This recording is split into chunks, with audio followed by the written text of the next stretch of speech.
नमस्कार। स्वागत है आपका हमारे नए शो गुनाह की गूंज में।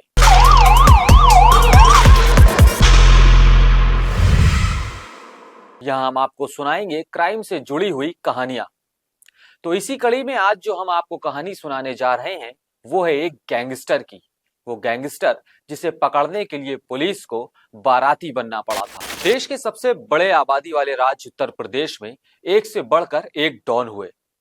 ऐसे भी डॉन जिनके सामने पुलिस भी पस्त दिखी। ऐसे ही एक डॉन ने बहुत कम समय में अपना नाम कमा लिया। उसने एक ऐसा साम्राज्य स्थापित करा जिससे उसके नाम से लोग कांपने लगे थे। वो जब चाहता था दिन दहाड़े किसी की भी हत्या कर देता था। फिरौती और रंगदारी उसका पेशा था। इस डॉन का नाम था रमेश यादव। 2004 तक वो यूपी का सबसे बड़ा डॉन बन चुका था।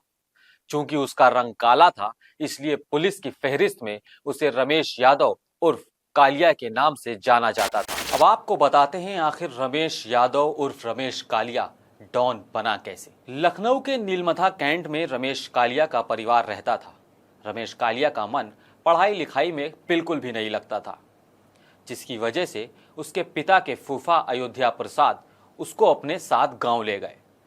उस वक्त रमेश कालिया की उम्र महज 10 वर्ष थी। गांव की आपसी राजनीति में रघुनाथ प्रधान ने अयोध्या प्रसाद की हत्या कर दी और उसके बाद अयोध्या प्रसाद के बेटे शिवराज यादव पर भी हमला किया, लेकिन वो बच निकला। ये सब रमेश कालिया अपनी आंखों से देख रहा था। उसके बाद हुआ यूं कि शिवराज यादव ने अपने पिता के बदला लेने की ठान ली और रमेश यादव के साथ मिलकर रघुनाथ प्रधान पक्ष के 7 भाइयों में 5 लोगों को ठिकाने लगा दिया, जिसमें कहा यह जाता है कि 3 को उसने खुद मारा था, बाकी 2 लोगों को सुपारी देकर मरवाया था। करीब 3 दर्जन हत्याओं को अंजाम देने वाले कालिया ने एक ही परिवार के 5 लोगों की हत्या कर तत्कालीन मुख्यमंत्री रहे मुलायम सिंह यादव को खुली चुनौती दे डाली। पुलिस का पसीना सूखने भी नहीं पाता था तब तक रमेश कालिया दूसरी घटना को अंजाम दे देता था और बंबई के डॉन भीखू म्हात्रे की नकल कर अपने गुर्गों से कहता था कि लखनऊ का नया बाप कौन, रमेश कालिया, रमेश कालिया। अब आता है साल 2004। उत्तर प्रदेश में समाजवादी पार्टी की सरकार थी और मुखिया थे मुलायम सिंह यादव। रात करीब 10 बजे उन्नाव से खबर आती है सपा एमएलसी अजीत सिंह की गोलियों से भूनकर हत्या कर दी गई है। इस खबर ने मुलायम सिंह को झकझोर दिया था। आनन फानन में रांची में वरिष्ठ अधिकारियों की मीटिंग बुलाई जाती है। अधिकारी बताते हैं मुलायम सिंह ने आते ही कहा था अब यह हमारी सरकार को बदनाम कर रहा है।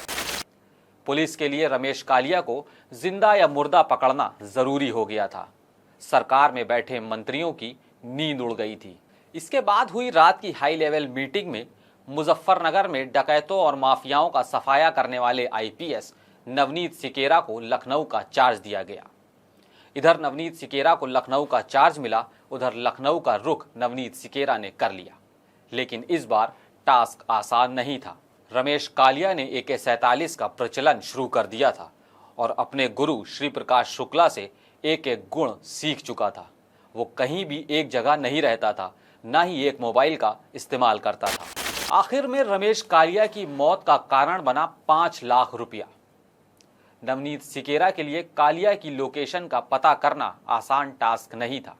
इधर उसके मददगारों की लिस्ट तैयार ही की जा रही थी, तभी एक बिल्डर से 5 लाख रुपए की फिरौती मांगी गई। वो बिल्डर रोता कांपता पुलिस के पास पहुंचा। तब नवनीत सिकेरा ने उससे कहा था कि आप हमारी मदद करिए और हम आपकी मदद करेंगे। बिल्डर ने बताया पैसा लेकर किस जगह पर बुलाया गया है, लेकिन जिस जगह पर बुलाया गया था वहां पे आसपास कोई मकान नहीं था और बिल्कुल सन्नाटा। जिस मकान में उसे बुलाया गया था वहां से वो किसी भी हरकत को देख सकता था, इसलिए पुलिस का वहां पहुंचना बेहद मुश्किल हो चुका था। पुलिस में मंथन होने लगा कि आखिर कैसे किया जाए। तभी एक सब इंस्पेक्टर ने सुझाव दिया कि अगर हम बाराती बनकर चलते हैं तो किसी को कोई शक नहीं होगा। ठीक वैसा ही हुआ। 12 फरवरी का दिन, साल था 2005। बिल्डर के झोले में 60,000 रुपए रख के बताए गए पते पर भेजा गया। बिल्डर उस मकान के अंदर गया, रमेश कालिया को पैसों का झोला दिया।